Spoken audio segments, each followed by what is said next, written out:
Ça y est, je suis prêt. T'es ici. Ça y est, je suis prêt. On va pouvoir y aller. Je me suis mis en tenue. La moto est prête derrière nous. Elle est synchronisée. Donc maintenant, petit essai.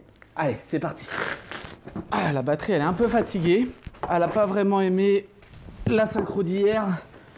Vu que je l'ai démarré plusieurs fois, elle n'a pas eu le temps de se recharger tout simplement. Après, espérons que c'est pas la batterie qui est morte. Bon, j'ai le booster avec moi, ça nous empêchera pas de faire ce test. Par contre, on va devoir sûrement changer la batterie pour être sûr que de pas être embêté pendant le road trip. C'est une dinguerie ça, les boosters. Ça marche super bien, ça prend pas de place. Ah. Accroche-toi, bordel de ta race. Voilà. Ça prend pas de place, ça fait aussi batterie externe pour ton téléphone. C'est vraiment une dinguerie. Tu vois, regarde.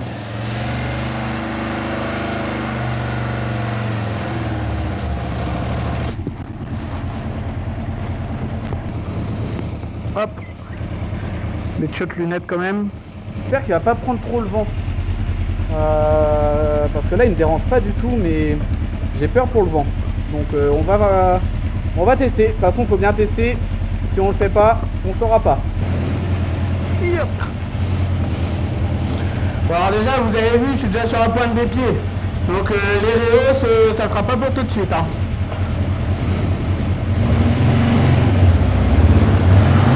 Alors déjà, si tu as cliqué sur la moto en pensant que ça allait être un test de la qualité de la moto par rapport aux autres trails, sache que ça ne va pas être le cas. Le but aujourd'hui ne va pas être de tester la gamme du KLE, ce qu'elle vaut en point fort et en point faible, même si vous allez voir durant la vidéo que je vais forcément en parler un petit peu. Mais le but ne va pas être de tester la gamme entière, mais de tester cette moto-là en particulier, voir ce qu'elle vaut, parce que en fait, c'est pas que j'ai acheté la moto pas chère. Le problème qu'il y avait quand j'ai acheté la moto, c'est que si tu as vu les vidéos précédentes, j'ai pas pu la tester. Donc comme j'ai pas pu tester la moto, je peux pas savoir si l'embrayage marche, si les freins freinent, si le moteur tourne bien, s'il y a des trous, enfin bref, si tout est réglo sur la moto. Bon, les freins c'est pas ça, hein. Les freins, oula, oh putain, et l'embrayage aussi, hein, c'est pas ça du tout non plus. Ouais, l'embrayage il sert un petit peu, vous allez voir après. On va donc tester la moto, voir comment elle se comporte, voir sa réactivité avec les suspensions, la fourche et tout fonctionne bien.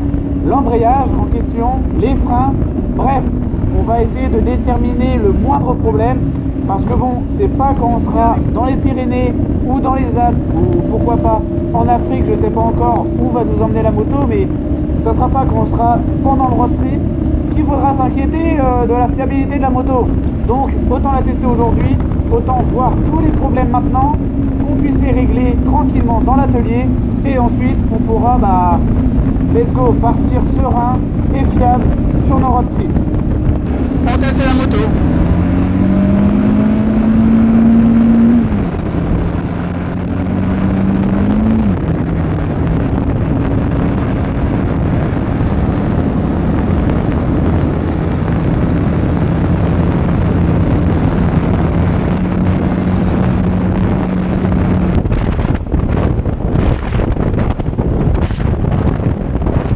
Alors déjà la moto est super maniable, je suis grave impressionné. Par contre l'embrayage c'est la cata, il est vraiment en fin de vie, il va être temps de le changer je pense. Je vais te montrer, regarde bien le tour quand j'accélère. T'entends la moto elle patine à mort et puis elle monte dans les tours alors qu'elle accélère pas, qu'elle prend pas plus de vitesse. Ça c'est le symptôme principal d'un embrayage qui est complètement ciré et qui est bon à changer. Du coup on sait que là on en a pour un embrayage. Et le deuxième petit bémol que j'ai pu voir là dans l'instantané dès que j'ai pris la moto, c'est qu'elle n'a pas de frein. Alors cette moto là certes n'est pas réputée pour le freinage, mais là il n'y a vraiment pas de frein. Les plaquettes elles glissent sur le disque, elle accroche pas le disque. Et ce qui fait que le freinage est vraiment pas ouf. Regarde, il y a personne derrière. Regarde. Je suis à fond. T'as vu, je suis à fond. T'as vu le temps que je mets pour freiner alors que j'étais à 50 hein. Bon, on va profiter, c'est un trail. On va rentrer dans la forêt. voir ce qu'il donne. Alors par contre en position debout, je vous assure qu'on est vraiment bien, on est à l'aise. Alors pour moi qui est pas très grand, bah j'ai limite pas besoin de réhausse dans la configuration d'origine. Je vais quand même me mettre des rehausses pour être légèrement sur l'arrière pour avoir un meilleur poste de pilotage. Je suis vachement sur l'avant de la moto. Par contre la moto je suis quand même bien droit dessus et franchement ça fait plaisir. Elle est ultra maniable. En fait elle est légère. Pour un trail elle est super légère. C'est vrai que bah c'est hyper agréable, tu vois, je suis debout à une main, la moto elle bronche pas. Bon j'y vais tranquille quand même parce que on la connaît pas encore. Comparé aux 630 que j'ai pu essayer à l'époque où mon père en avait une. Bon déjà j'étais plus jeune, donc faut savoir que j'avais moins d'expérience dans la moto et j'avais surtout moins de force.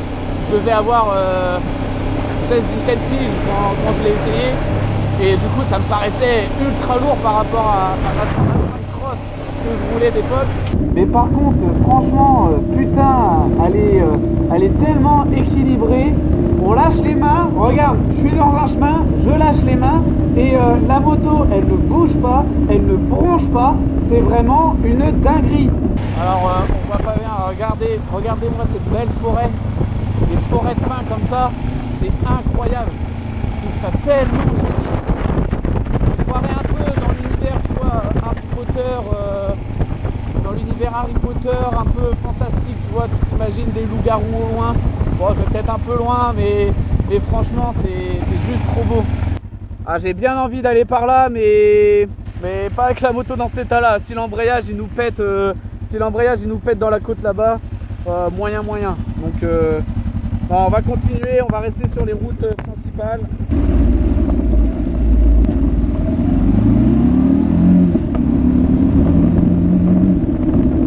Malheureusement, je ne pourrais pas la tester au maximum de ses capacités en termes de puissance parce que comme l'embrayage il est mort, forcément ça patine et du coup ça n'avance pas.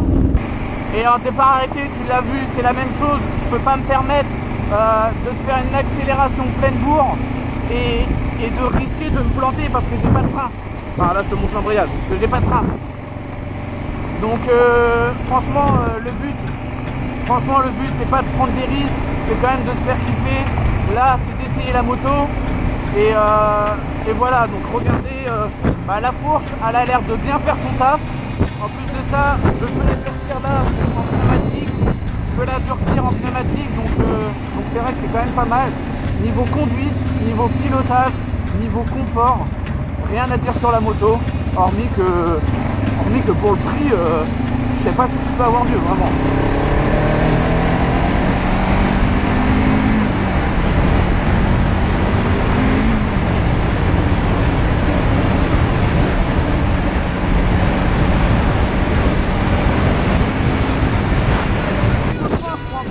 km/h et la moto elle ne bronche pas, elle est même pas dure à conduire, je te jure c'est une dinguerie, elle est plus stable que ma petite 200 km/h. C'est impressionnant, franchement je regrette pas mon achat, même si on a encore des frais à faire dessus pour qu'elle soit parfaite, pour qu'on puisse vraiment la kiffer en road trip. Franchement je suis archi pas déçu parce que qu'elle soit confort sur la route, ouais c'est bien, mais moi je voulais qu'elle soit pilotable, amusante et vraiment maniable dans les chemins et c'est une réussite, vraiment une réussite avec l'achat de cette moto. Donc voilà.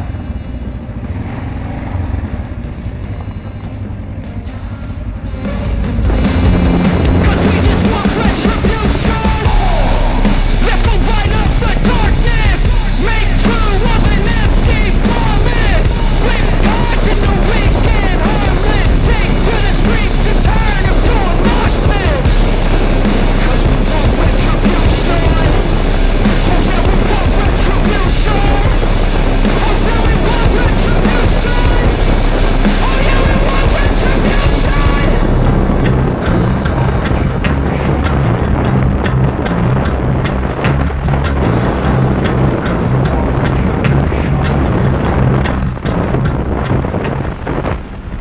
Pour conclure cette vidéo, les points forts de la moto vont être son confort, sa maniabilité, son rapport poids-puissance et sa tenue de route. Et pour les points à revoir, sans aucune surprise bien sûr, l'embrayage, le freinage, les pneumatiques à changer, le poste de pilotage à rehausser et légèrement reculé, et enfin une amélioration du confort de conduite. Et quand je parle de confort de conduite, je veux bien évidemment parler de rajout de feux additionnels, d'un port USB pour recharger son téléphone en roulant, de fabrication de fixation pour les sacs de voyage, bref, tout ce qui va constituer un confort pour le plaisir en road trip. Donc comme tu peux le voir affiché ici, on a encore du pain sur la planche avant de pouvoir sillonner nos belles routes de campagne. Et en attendant le jour J, je t'invite donc à t'abonner et activer la cloche pour ne rien rater de la suite des événements. Ça soutient la chaîne et ça soutient tous les projets comme celui-ci. Et si tu veux voir toutes les restaurations en direct et ne pas attendre la vidéo de la semaine, je t'invite aussi à aller me follow sur mon compte Instagram, Razorback Industry, il est juste au-dessus là. Donc tu peux venir, c'est gratuit et ça fait plaisir. Sur ce, on se dit à la prochaine pour la suite des aventures. Peace les amis.